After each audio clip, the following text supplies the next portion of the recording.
So how's the ZWILLING knife? It's good. Many of you have asked me to review it, and that's what we'll do today. But first, a little background. For about 5 years, I've been in love with the Misen chef's knife. But Misen gradually made it worse and worse, and the current incarnation of that knife is something I really can't get behind. If you want the details, my review of Misen is linked in the description below. So, I was looking for a knife that I could recommend to my students who are not looking for the cheapest possible option. If you want something cheap, there's always Mercer or Victorinox, but what if you want something better? Something that is a real pleasure to use. After trying a lot of knives, I finally settled on this ZWILLING.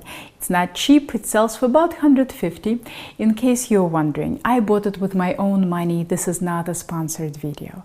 In shape and grip, this is a European knife all the way, but its edge is more slender than traditional. It's a 15-degree symmetrical edge. Traditionally, European knives were more like 18 to 20 degrees, but that's rapidly changing. So first, let's talk about the edge.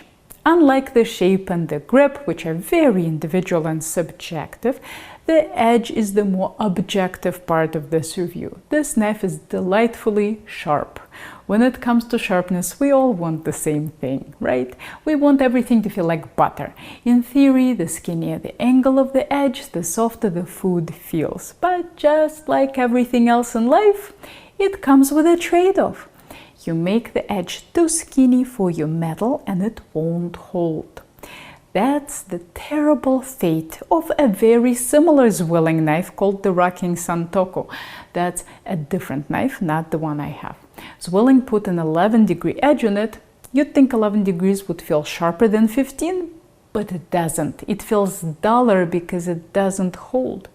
How do I know this? Because I tried it at one of the local stores. I thought maybe that was a damaged model or something, so I checked with Ricky at Burrfection. Check out his awesome knife channel linked below. He had the same experience with the 11 degrees ZWILLING Santoku. It doesn't hold the edge. What was a company like ZWILLING thinking? I don't know. Was this like marketing department screaming, "Come on, people want smaller angles, 15 is not small enough"? So I'm definitely not recommending ZWILLING as a whole. You really need to consider it on a knife-by-knife basis.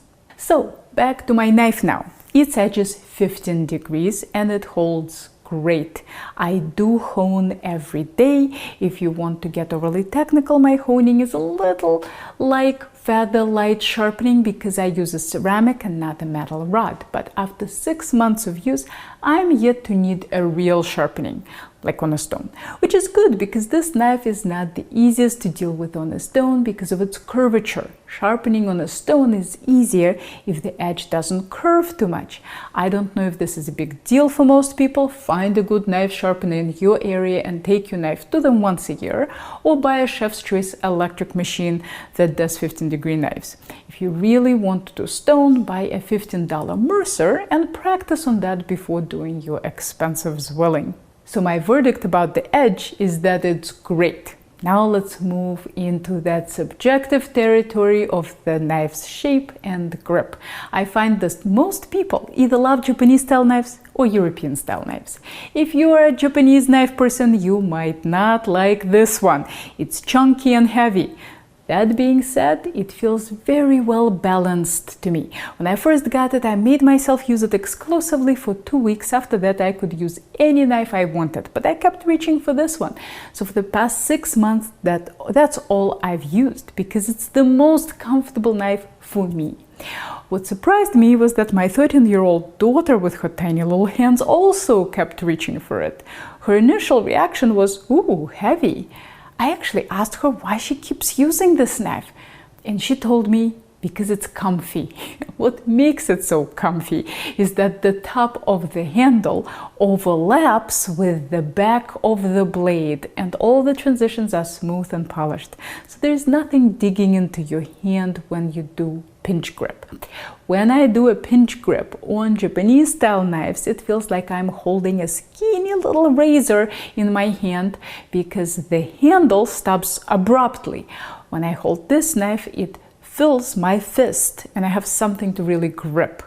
The craftsmanship of the knife is great. No rough edges like the current Misen. Everything is smooth and polished.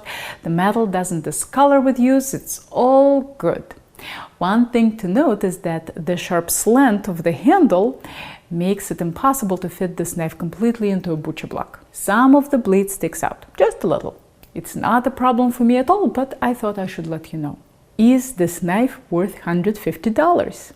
To me it is, but keep in mind that knives are very individual. The Amazon link for the knife is below. Here are more thought-provoking culinary videos for you to check out, and if you are ever in the Boston area, maybe I'll see you in one of my classes.